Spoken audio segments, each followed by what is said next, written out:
1000 के गुणनखंडों की संख्या ज्ञात करना है, नंबर ऑफ फैक्टर ज्ञात करना है, यही ना।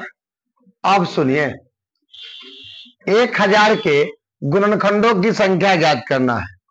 फिर सम गुणनखंडों की संख्या बताना, फिर विषम गुणनखंडों की संख्या, वर्ग गुणनखंडों की संख्या, फिर घन गुणनखंडों की संख्या, फिर गुणनखंडों का योग ज्ञात करना है। आप एक काम करो, ध्यान दीजिएगा, 1000 के कहा गया है तो आप 1000 को तोड़ सकते हैं ना, तो आप इस प्रकार भी तोड़ सकते हैं, है ना, या इस तरह से तोड़ सकते हैं। जब इसे हम तोड़ेंगे तो लिख सकते हैं 8 गुने 125, है ना जी, तो 2 के पावर 3 गुने 5 के पावर 3, कंप्लीट ना। अब ध्यान रखिएगा, हम लोगों से सवाल कहा गया है कि सभी गुणनखंड, तो सभी गुणनखंड एक नंबर में कहा गया है, तो 2 में 1 जो 3 में 1 जोड़ेंगे कितना 4, इसमें भी 3 में 1 जोड़ेंगे 4, कितना 4 चौका, कुल गुणनखंडों की संख्या कितना होगा। अच्छा जी, 2 नंबर में क्या हो गया, विषम। सम, आपको मैंने पढ़ाया था कि सम का बात करेगा, अगर सम का बात करता है तो वैसे में इसको लिखते समय जैसे 2 के पावर 3 है तो 2 के पावर 0 लिखेंगे, 2 के पावर 1 लिखेंगे, 2 के पावर 2 लिखेंगे, 2 के पावर 3 लिखेंगे, 2 के पावर, यहां पर लिख देते हैं 2 के पावर 0, 2 के पावर 1, 2 के पावर 2, 2 के पावर 3, है ना। तो आप बताओ, इसका तो मान हो जाएगा 8, इसका मान हो जाएगा 4, इसका मान हो जाएगा 2, लेकिन इसका मान 1, और 1 क्या है, विषम संख्या है, तो इसमें तो 3 ना होगा, इसलिए इसमें 1 नहीं जोड़ेंगे, समझ रहे हैं ना।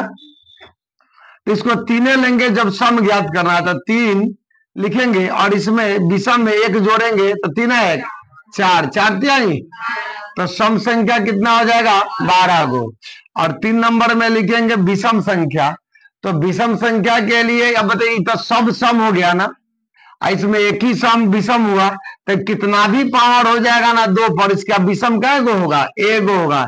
1 गुना कितना, इसमें 3 1 4, तो कितना होगा 4,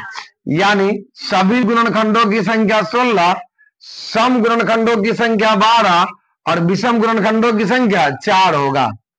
अब हम लोगों से क्या कहा गया है,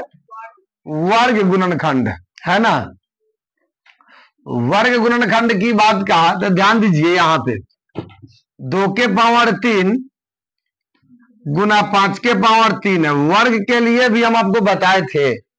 कि इसमें 2 से भाग कर दीजिए पावर में, जब 3 में 2 से भाग कीजिएगा तो कितना आएगा 1, एक मतलब शेष नहीं लेना है, भागफल लेना है, 2 एकम 2, 2 एकम वाला 2 है, 2 एकम वाला 1 है। तो अब बात करेंगे, इसमें आपको मालूम है कि 1 जोड़ेंगे तो ये कितना हो जाएगा 2, उसी प्रकार 2 से भाग दिया तो 1 आएगा, 1 जोड़िएगा तो कितना 2 हो गया, अर्थात कितना आ गया 4। तो वर्ग गुणनखंडों की संख्या कितना आ गया 4 आ गया। और घन गुणनखंडों की संख्या, अगला सवाल है 4 नंबर है, 5 में दिया है घन गुणनखंडों की संख्या, तो घन में क्या करेंगे 3 से भाग देंगे, तो 3 से भाग देंगे तो 1 आएगा, 1 में 1 जोड़ेंगे कितना 2,